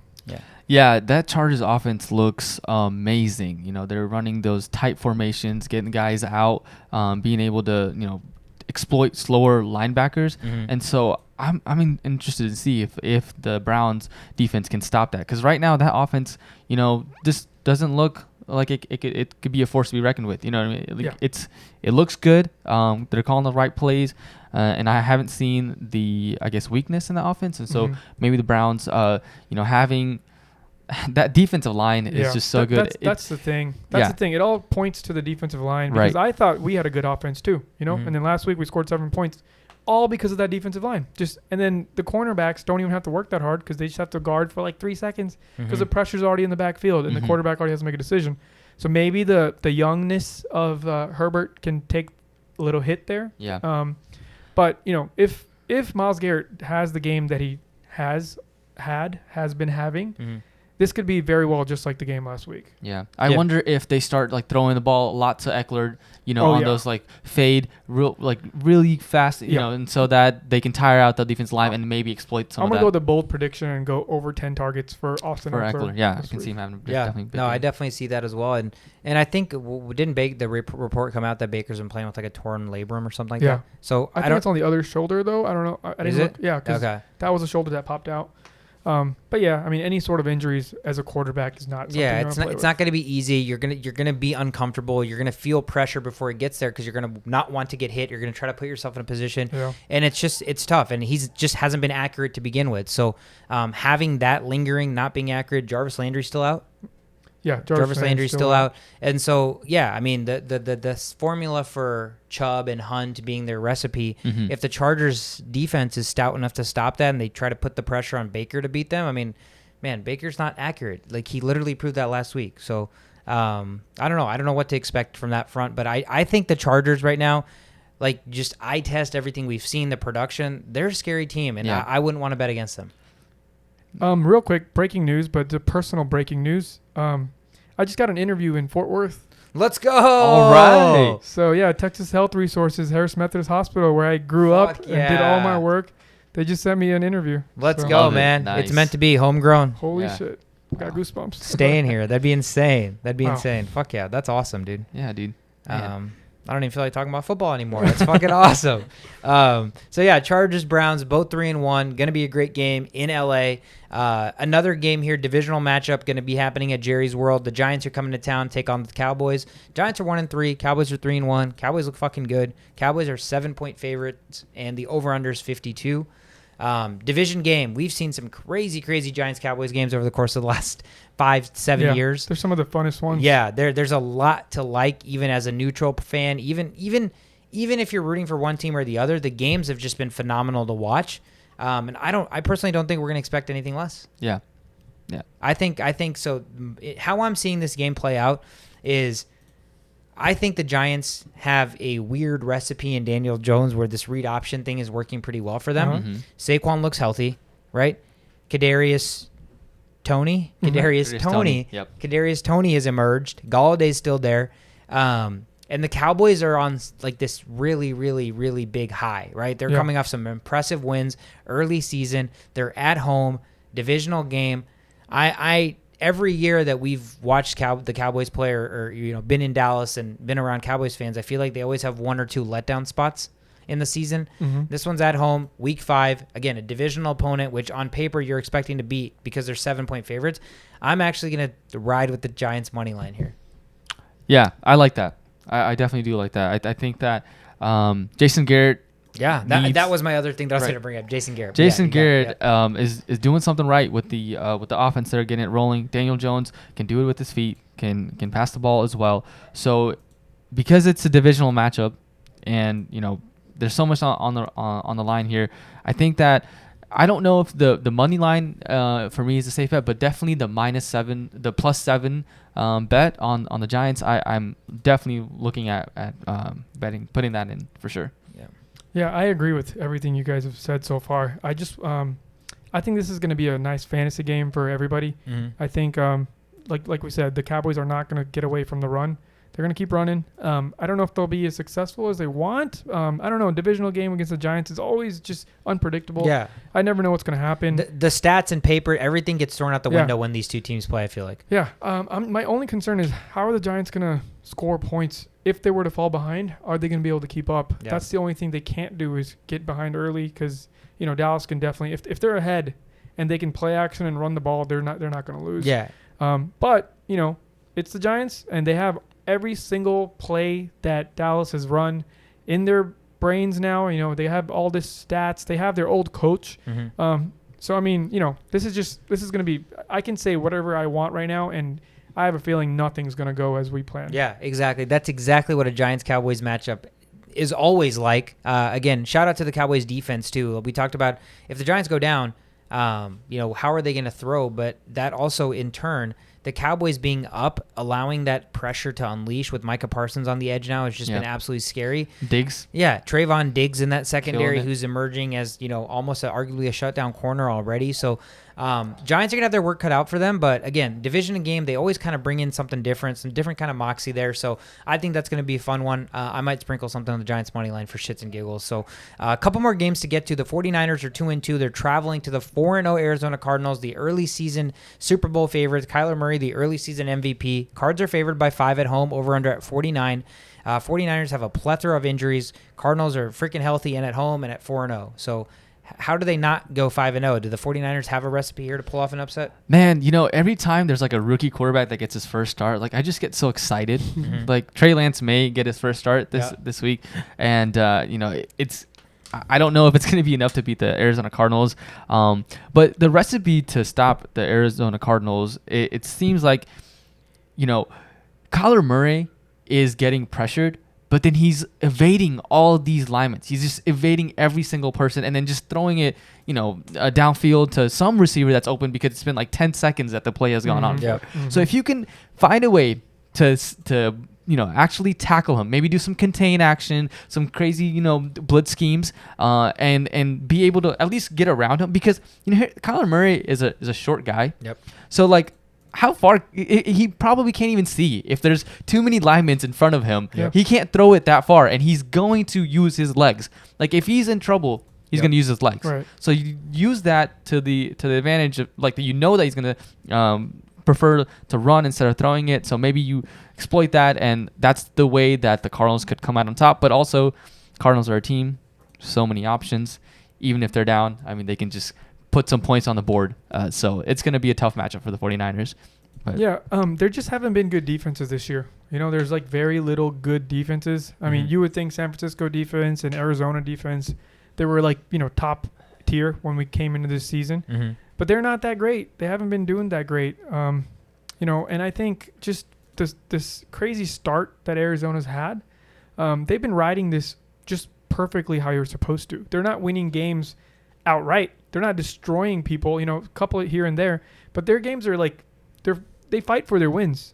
So the Arizona is the first NFC team in the Super Bowl era to start 4-0 while scoring 30 or more points, 400 or more total yards in each game. Each of the previous 3 teams that did that, they went to the Super Bowl. But they all lost in the Super Bowl, but that's another question.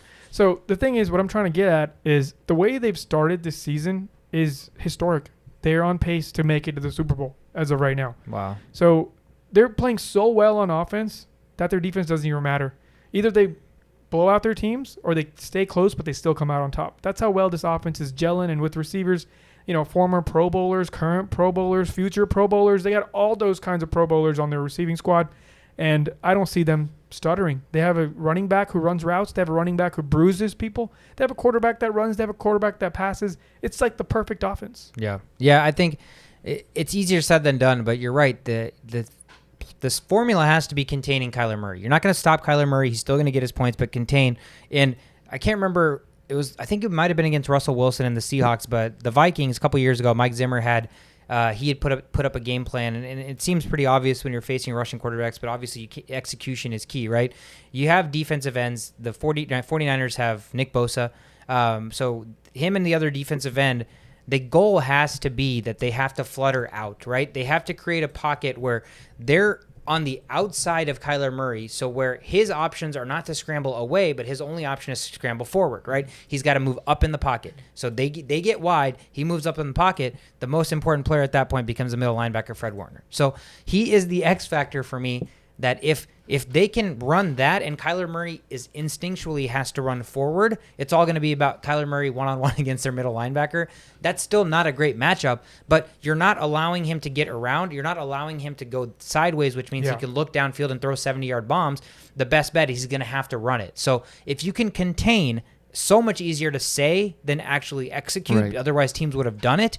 But that's the only way the 49ers can keep themselves in this game. Otherwise, Kyler Murray has proved he cannot be stopped. Yeah. His weapons there's too many weapons on this team. That's the thing. The formula to stop Kyler Murray is the formula like the team like the Vikings want. Right. We want a pocket. Yes. And you were saying we need a pocket to stop this guy because he runs that well. It's crazy. This is insane. Like I don't know how they're gonna not score like 25 or more points every single game. Yeah, man.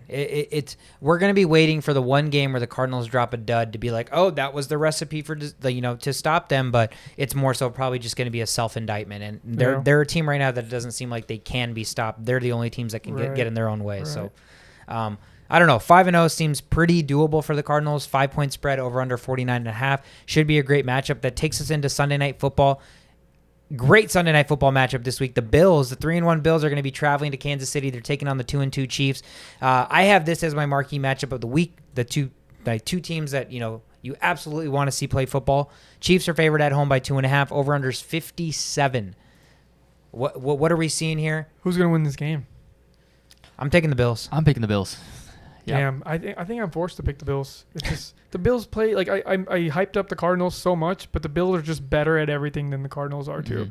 They just, their receivers, they have veteran presence left and right. They have all stars everywhere. They don't even need to run the ball, but they choose to run the ball for funsies. So it's like, offense on offense, it's pretty even. Right. You do have Mahomes, who you can give him the edge there if you want to talk offense. But defense, it's no joke. It's not even close. It's not even close. It's the best defense as far as points scored is considered versus a defense that allows anybody to score. Yep. So just think about it. Why would I pick Kansas City this game? The only one thing is Sean McDermott, he used to be working under Andy Reid back in Eagles land. So I don't know if that plays a factor. Like that's like, I don't know, but he does have a losing record against Andy Reid. He's like 1-2 against Andy Reid all time. That's the only thing that Kansas City has in favor of them, I feel like. Okay. Yeah, this is a rematch of last year's AFC Championship, right? So another game for the Bills to kind of get excited about. That, number one in yards allowed defense this year. Number one in yards allowed, number one in fewest points, number one in least amount of passing yards, leads the league in sacks. It's just like it's dominant. Right. They need to stop Tyreek Hill, right? And it's going to be interesting. I wonder if the Kansas City is going to try to run the ball like they did with CH, Clyde Edwards-Helaire. And so, but it seems like the blueprint to beat the Chiefs is out. So how the Bills utilize that and use their defense to that advantage, we'll see. But I think the Bills, get this win. Would you start Harrison Butker this game? Oh, that's a great question. I would. Yeah, go ahead. I'm always leery of starting kickers for teams that love to go for it, that love to score touchdowns, that at any point could go for 2 and you wouldn't be surprised. Right.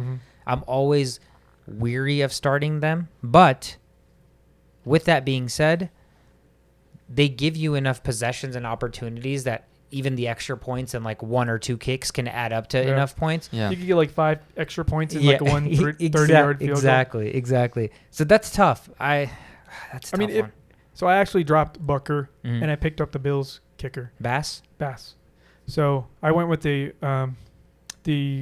lot of touchdown upside. Yeah. I don't think the Bills hate kicking extra points. The Bills hate just kicking, period. Mm-hmm. But they have been doing that a lot more lately, and I think that says a lot about execution in the red zone. Mm-hmm. I think if I were to pick one little stat that the Bills aren't that great, that I wouldn't choose them to be my best offense, is that exact stat. Like players like Knox and those guys are getting a lot of attention because I don't know what's going on. Beasley's not playing Beasley level. Diggs isn't really doing Diggs things in the red zone. So Emmanuel Sanders has emerged in the red zone. So I think kicker versus kicker. I think if I'm just gonna put a kicker bet out there, I'm just gonna guess that the Buffalo's kicker is probably gonna have more fantasy. All right, points. I'll take that back. I'll pick Bucker. Okay, cool. Bucker against Bass. Battle of the kickers. Yeah. That's the most exciting part of this And, matchup. I do have to head out. I have to I gotta go to a meeting real quick. Let me know. I won't get to do my survivor pick, but I'll just pick after you guys are done for post podcast. Yeah, that's fine. We'll do our survivor picks, and then you'll pick post pod. We'll put it out. Appreciate your show. Go take care of your business, Doc. We have one more game. Me and Shovit will go over, and then we'll get into our survivor picks and wrap things up, folks. The Colts Monday night. The Colts are 1-3. They're traveling to the Ravens. They're going to hit up Baltimore, who's 3-1. Baltimore's favored by 7. Over under sitting at 46. Man, the Colts have been really, really struggling. They just outside of I feel like maybe Jonathan Taylor, there's just not a lot to like. Michael Pittman's kind of been a nice surprise, but Carson Wentz has just continued to struggle. He's continued to do the things that hold him back from taking the next level. And how is he expected to do anything different against the Ravens? Yeah, I'm not sure. I mean, the Ravens, they're a solid team. I think they're going to break a record for the most 100 running yards. 100 yards rushing. 100 yards rushing in consecutive games. Okay. Something so if they get 100 yards this game, they're breaking a record. Right. You'll have to fact check me. Yeah, on we'll that check one. that. We'll check. Yeah. I don't see a way that the Carson Wentz and the Colts come out on top on this game. Wentz, no ankles. No ankle Wentz. No ankle Wentz. He has a 52.4 completion percentage and 4.7 pass yards versus the Ravens in his career. Yeah. So both the lowest versus any opponent. Wow. Played 2 times. And this is just gonna be Lamar Jackson doing Lamar Jackson things, 100+ yards and just take it. Yeah, I mean Ravens at home. Lamar's pretty much unstoppable. The only person that gets in his way is himself.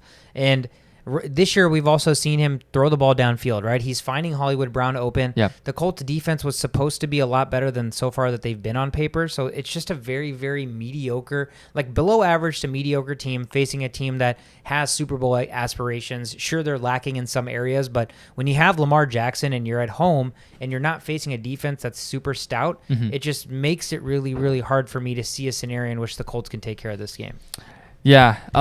So fun fact: Lamar Jackson is the only back back again. Is more important anyway. Priorities. Love it. We're talking about the Ravens and the Colts, and Lamar Jackson is the only quarterback since 1970 with 5 starts and 0 losses in the month of October. Wow. What? Yep. That is so random. That is random. His favorite season's Halloween or his favorite holiday, so he's like, October's my month, man. But that's weird. But no, dude, you're right. I mean, 7-point favorites at home, it makes sense. There's just the recipe is so few for the Colts. I mean, their only bright spots, Jonathan Taylor, and if the Ravens stop the run, then you're expecting a guy like Carson Wentz to try to beat you, and man, he just can't do it. Like, at what point is Carson Wentz just done and not capable? Yeah, he's so average. Yeah. He's so average. Like, I would put him as like the 14th or 15th best quarterback in the league. You know, it's like, whoa. That's kind of high? I think so. I mean, we could probably do a list of quarterbacks, and I think that might be, like, personally, I think 14? That might be a little bit high too. Yeah. But then you could probably start naming quarterbacks, and you're like, are they though? Are they not? So I don't know, but. Yeah, I mean, the moral of that story is he's so average and mediocre. Yeah. Mm-hmm. We talked early in the season about the talent level and what he shows is so Aaron Rodgers-esque, and then he executes and he looks like fucking Jared Goff-esque. And so it's just like, what are you doing, Wentz? And again, he tries so hard to make things happen because there's not enough weapons around him, and then that causes him to struggle, turn the ball over. And the Ravens aren't the team you want to do that. They run the ball. Lamar Jackson controls the clock. He literally can get a first down at will at any time. And again, I just talked to Shashowt about this. This year, he's throwing the ball downfield a lot more. Yeah. And look who can catch now. Yeah. So Brown's back, Brown. making dives, looking like Diggs out there. Yeah. Real quick, the Baltimore Ravens haven't even allowed over 60 yards rushing this season yet. Per person. To a single team player. Yeah. And Jonathan Taylor has over 60 yards rushing in 8 of his 10 games. Oh. So something's got to give there. I think if the Colts are going to win this game, they're going to have to throw the ball a lot. So Pittman. no Jonathan Taylor, 60 plus Jonathan yards. Taylor probably not rushing. I mean, he's good Passing. enough. He can catch. He's good enough to break runs, Yeah. He's special talent. He's like, in my opinion, he's probably top 7 running backs in the league. So when you have a player in the top 7, it kind of throws certain stats out the window. Mm-hmm. But I think this is going to be I think Jonathan Taylor's catching game, this might be his best catching game so far. He's only got I think the best he got was 6 receptions or maybe one game. I think we're going to be close to that here, mainly because it's at Baltimore, right? They're playing at Baltimore. That place is nuts. That they have a good coach, they have a good team, they have a good kicker. I don't know, man. Indianapolis just hasn't gelled enough to be so confident for me to be like, yeah, no ankle Carson Wentz going to go out there and beat Baltimore at home on Monday Night Football. They're just they're such an underwhelming team. There's and they're boring, and there's just not a ton of attraction there. You're like, what's the X factor on the Colts to be the difference maker to come out on top in this type of matchup? And yeah, we can't expect Jonathan Taylor to have Wisconsin type numbers where he was rushing for 250 yards a game. It's just not realistic, and he's their best player. And so I don't know. It's going to be a struggle bus for the Colts. The Ravens would have to have self-inflicted wounds and really have to kick themselves in the nuts to lose this game. Agreed. So that's the Monday Night Football game. That Sunday Night Football game looks super sexy, the Bills and Chiefs. But Monday Night Football, that wraps up the slate of games that we're previewing. Let's end things off on our Survivor picks. So Shashowt, Shovit's going to start us off this week. Shovit, are you 3-1? I am 3-1. Yeah. So you're 3-1. You're Sasud, you're 3-1, and I am 4-0. Shovit, you give us your first Survivor pick. Wow. Okay. So I haven't even looked. Yeah, I haven't even. Yeah, honestly, I haven't looked either. I picked the Vikings, Browns, Cardinals, and the Jets. So those teams are out of the question. Those are out of the question. You know what? I am gonna go with the Tampa Bay Buccaneers. Okay, safe pick. Yep. Tampa Bay Bucs. They're at home. They're taking on the Dolphins. Seems like a layup. I am going to take one of the few weeks that I feel confident taking this team. I'm taking my Minnesota Vikings this week Good at pick. home against the Lions. Better not fuck me over, bro. Damn. Well, that was gonna be my pick. So I even brought my Vikings helmet to put on. Let's see. Give me 10 seconds. Take your time. I'm gonna take the Jaguars. No, I'm kidding. Just wow. kidding. I can't do that again. I can't touch the Tennessee Titans for the rest of the season. I'm banned from touching the Tennessee Titans. I can't pick New England because I've already picked them. Yeah, you can't pick the Texans, the Pats, the Broncos, and Tennessee. You have a lot of good teams you can pick. Yeah, but they're all so close. I'm looking at this. Yeah. I guess I'll go Baltimore over Indy. Yeah, I like that. So you're taking the Ravens. I like it. So you got the Bucs. I got the Vikings. He's got the Ravens. Again, those are our Survivor picks. We've been doing pretty good so far, right? Mm-hmm. Pretty good so far. But it's early. It's definitely early. Yeah. And that's going to wrap it up. You guys have any closing notes? Anything that maybe we didn't talk about? No, just come at us, man. We're here. We're here. Talk to us. We'll shout you out. We'll get everybody involved. We'll have a great time. Just Thanksgiving's coming. Let's become one big happy family and just spread the news. Talk to all your friends. Yeah. We're out here, man, and we know what we're talking about. So don't feel shy recommending the podcast to other people either. Yeah, thanks to everyone that's sending us DMs and shout outs and asking us questions. Man, it's so fun engaging with those throughout the week. It gets us excited for Fridays and Tuesdays, and so thanks for everyone that's engaged. I did have actually no, never mind. It's gone. No, we're good. Yeah, we're good. Yeah, echoing all that, the feedback, I just posted something on my Facebook recently about, just making this shift, jumping all into this and doing something that, we truly love and we're passionate about and we have a good time with. And a lot of people reached out. It was very, very pleasantly surprising, talking to guys who I hadn't talked to in 10 years. Shout out Ethan Gwynn. Messaged me on Facebook. Haven't talked to the guy since high school and, said he listened to some of the podcasts, really liked it, gave some constructive feedback because that's what I'd asked. And so taking time out of your day to do something like that with somebody you haven't talked to in 10 years means the fucking world. So thank you so much for doing that. Really encouraged everybody to do the same. Again, we want all feedback, any feedback. We want all engagement. We're here to have a great time. We forgot about our number one fan. Who's our number one fan? Our Twitter. Or what's his name? What was his name? Yeah, you're right. I don't. Well, we got to shout this out. Yeah, this has to be done. This just can't be missed.